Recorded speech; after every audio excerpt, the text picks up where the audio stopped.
flings.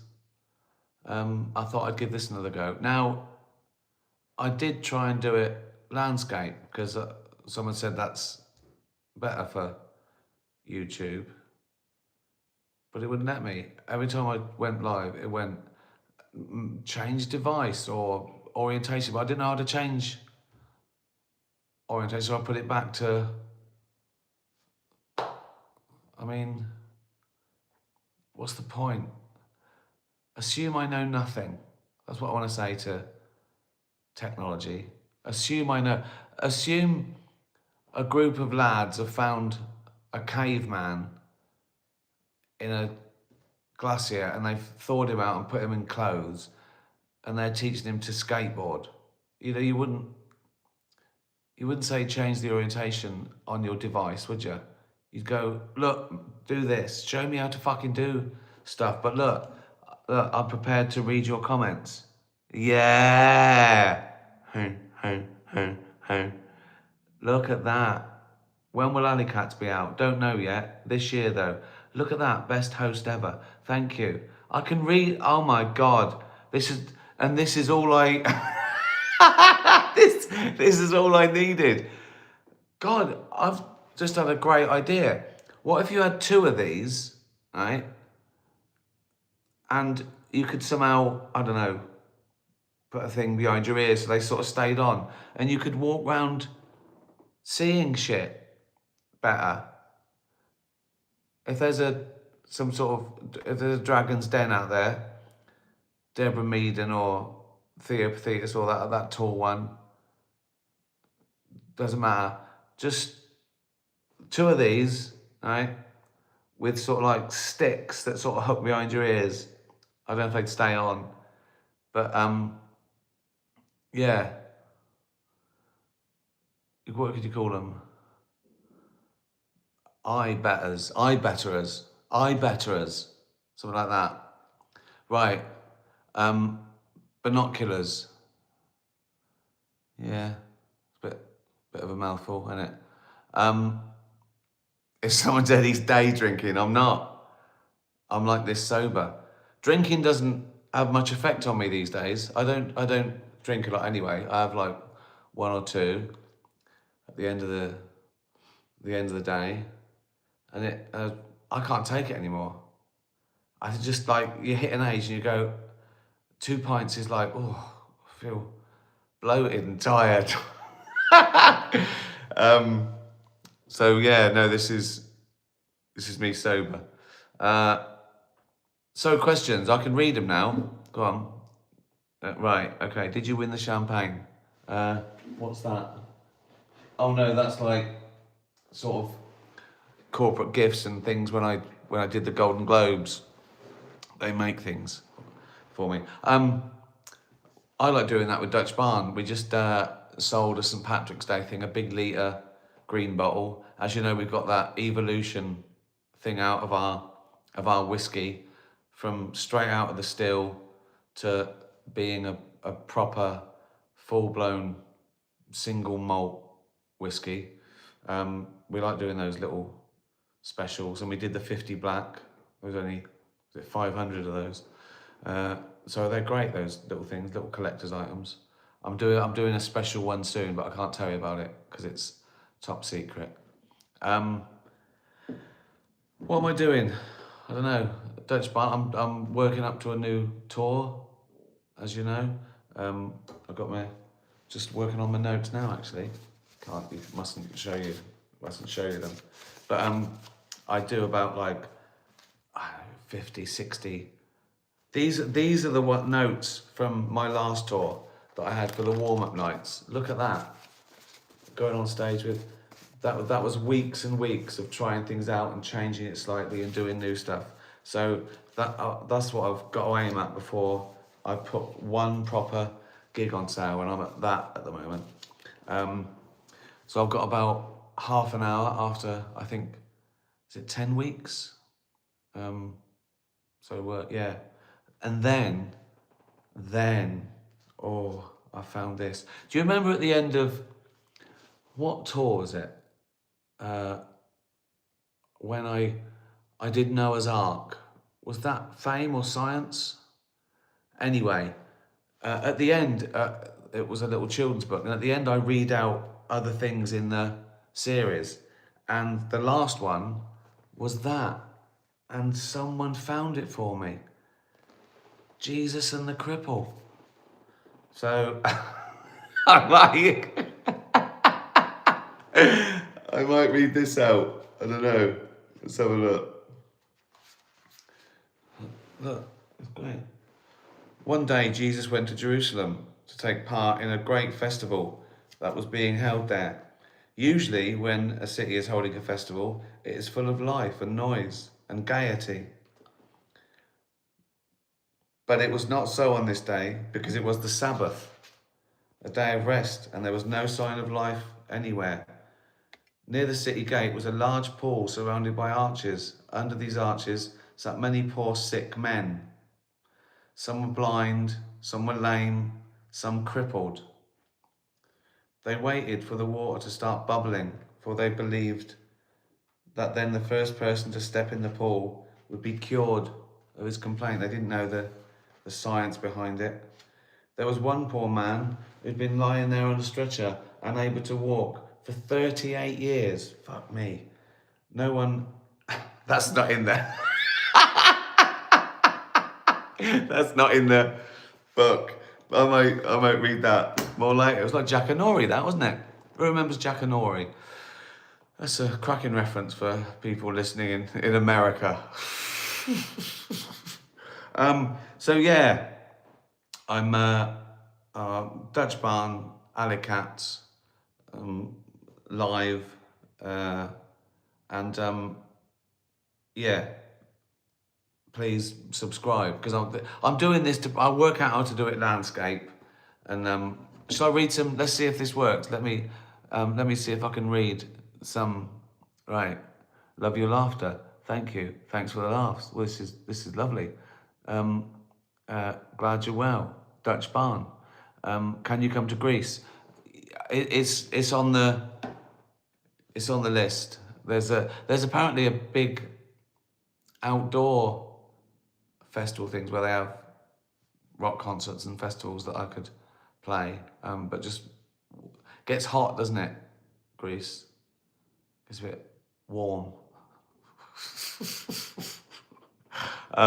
So yeah, I'm thinking of the routing now. I'm gonna hopefully do all the usual suspects, and then I add a couple each time. So I'm working on it. I loved Afterlife. Thank you. Look, this was just a practice. This isn't a show. Let me see if I can read any more. The thing is, I've got to get it focused. Afterlife saved my life, thank you. Oh, I should read some names. I can't though, because they're so fast. And they're all things like Girl Power 394 and Big Chat 583. I can't read them. I can't read it. Do I have normal names? Like Fred and Bill and Jill, right? But no, you've all got to be clever, haven't you? I can't. Scottish Hulk. But I can't read the name and the question. So I'll just try and read. Someone just said, I'm normal. Well, if you have to type that, then you're not. Come to Turkey, come to Turkey. Loads of come to Turkey. That's great. Yeah, I know. Listen, come to Iceland. I've been to Iceland, played Reykjavik. But yeah, I'll come again. The tickets go too fast. I know, but that's good. If you get one, keep trying. I do a lot. I play arenas, right? You can all get a ticket. I don't want to do so many that it's not special. Come to Boston. Been to Boston loads of times. Right. What advice would you give? To what? You can't just ask what advice would you give. It could be anything, couldn't it? You could have a rash, or you could be doing your first stand-up. Oh, that's what I was going to do, wasn't it? Masterclasses. Okay, supposing if you got a rash, just put some cream on it. If it was something like, what advice? Someone asked me a good question the other day. What's the best single thing you learn or what's the single piece of advice you would give when directing, something like that. And I think it would be just always try and make each other laugh. If it's funny in the room, when it's all edited down, it'll probably be funny for other people as well. Take loads of cutaways as well. Single shots of people is really useful for the edit. Everyone knows that. Well, every director knows that. If you're not a director, why do you care? Advice for stand-up. Be honest. Talk about something you care about. First-hand stuff is good. I think it's always something that happened to you, something that you have a point of view. I think that's probably the most important thing for stand-up, is have a point of view. Because there's really good stand-ups that do, puns and play clever jokes, but you never feel like you've got a piece of them. If someone goes out there and just, leaves blood on the canvas, you feel like you've found something out. So, tear your heart out. Just be honest. Have a point of view. Even if you think, that's, people don't think I'm mental. Well, they might, but I think it's better to be just honest and real. Anyone can write jokes, but it's harder to be brave, and it's harder to be totally honest and yourself. People think it's easy to be yourself. It's not, because you're always in two minds. You're always different in public than you are in your head. And if you can get what's in your head out, that's magic. Anyway, more bullshit later. Did I answer anyone's actual question? Hold on. There we go. Right. Okay. You are the best comedian. Thank you. Opera? ? Never been to the opera. Got nothing against it. I like a couple of arias, the famous ones. If could I do the greatest hits? Like get some sort of operatic company and go do the football one, that advert one, put them all together. That Carmen, Nessun Dorma. What else is there? And it's like 10 3-minute arias. Look, don't knock it. They go from one to the next. Like Variety used to go from one song to the next. They do a brown sugar. Mama just killed a man. Who do you think you are kidding, Mr. Hitler? Something like that, but with opera.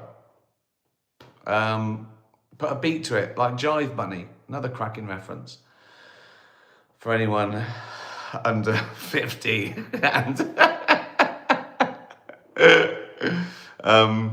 Right, favourite song. It's too difficult. That's too difficult. So many go through my head there.